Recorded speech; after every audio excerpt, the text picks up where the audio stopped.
Una batería eléctrica, acumulador eléctrico o simplemente batería o acumulador es un dispositivo que consiste en dos o más celdas electroquímicas que pueden convertir la energía química almacenada en corriente eléctrica. Cada celda consta de un electrodo positivo o cátodo, un electrodo negativo o ánodo, y electrolitos que permiten que los iones se muevan entre los electrodos, permitiendo que la corriente fluya fuera de la batería para llevar a cabo su función, alimentar un circuito eléctrico. Las baterías se presentan en muchas formas y tamaños, desde las celdas en miniatura que se utilizan en audífonos y relojes de pulsera, a los bancos de baterías del tamaño de las habitaciones que proporcionan energía de reserva a las centrales telefónicas y ordenadores de centros de datos. Ahora bien, en el presente siglo XXI existen investigaciones en las cuales varias compañías y científicos están desarrollando tipos de baterías con mucha mayor duración, bajo coste de producción, menor tamaño y menor peso. Pero antes de llegar a esto, quiero contarles una breve historia de este invento, así que quédate hasta el final y no olvides suscribirte y activar la campanita.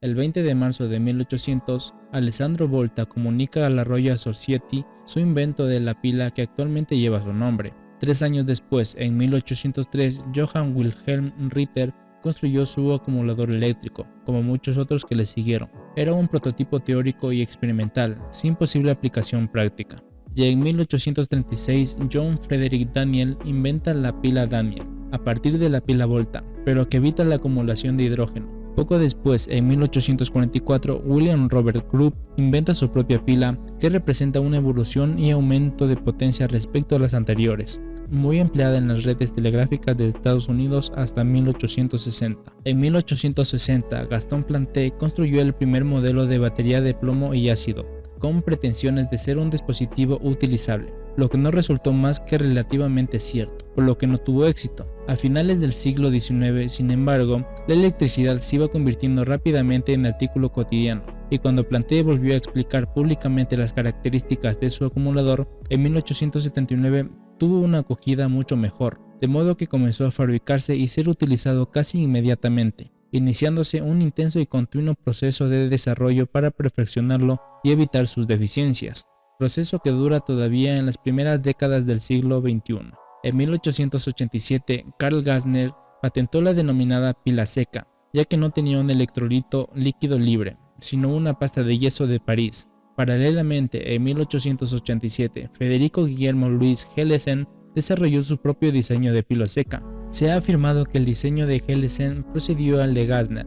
La primera pila fabricada industrialmente para el público en general surgió del modelo de Gassner, sustituyendo el yeso de París por cartón en espiral y con los electrodos de zinc y carbono.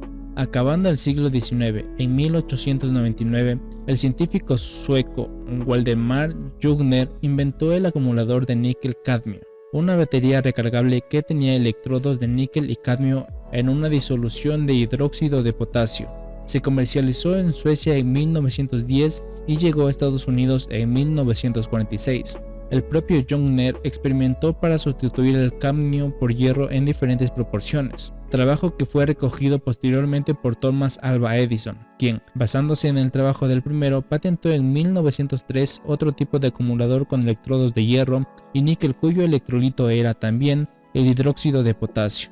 Empezaron a comercializarse en 1908 y aún se producen, tanto los modelos originales como modelos evolucionados de otros fabricantes.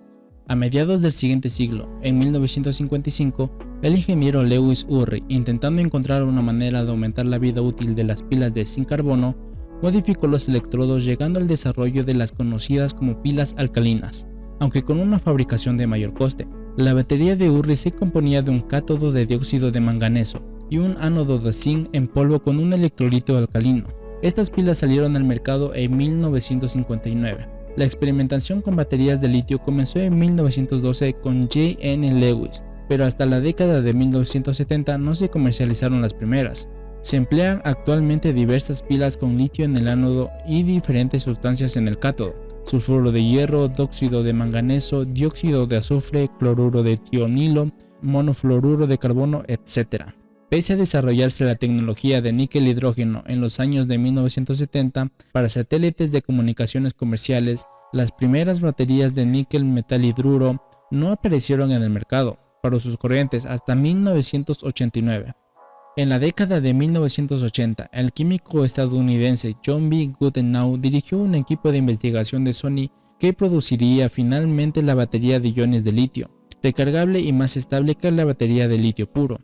En 1996 se lanzó al mercado la batería de polímero de ion de litio, en la que su electrolito se aloja en un polímero sólido compuesto y los electrodos y los separadores se laminan entre sí, lo que permite envolturas flexibles.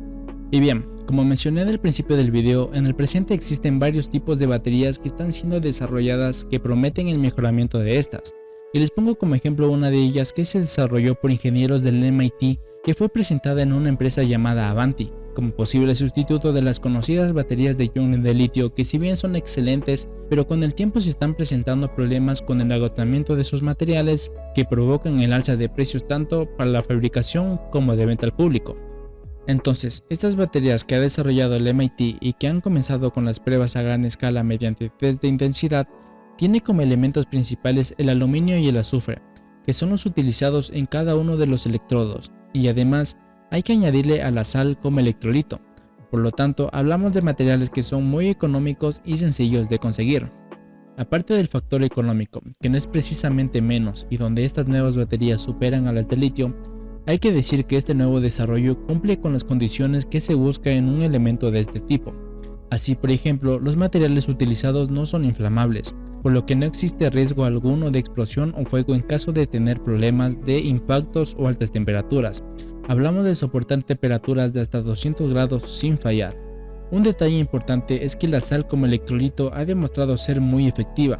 Aparte de ofrecer un punto de fusión bajo, también previene la creación de dendritas entre los electrodos, y que es uno de los grandes causantes para que aparezcan cortocircuitos en las baterías de litio y por lo tanto que éstas dejen de funcionar. Otra de las buenas características de estas baterías desarrolladas con materiales comunes en el MIT es que su durabilidad es excelente.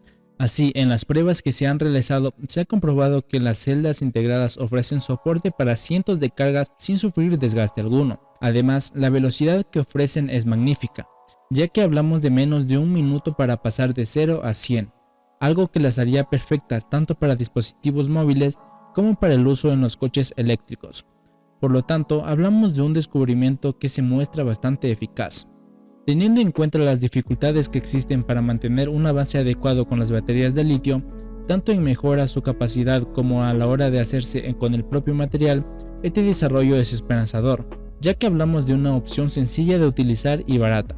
Tanto es así que se calcula por parte de los descubridores que el precio de estas baterías sería de una sexta parte de lo que cuestan en la actualidad.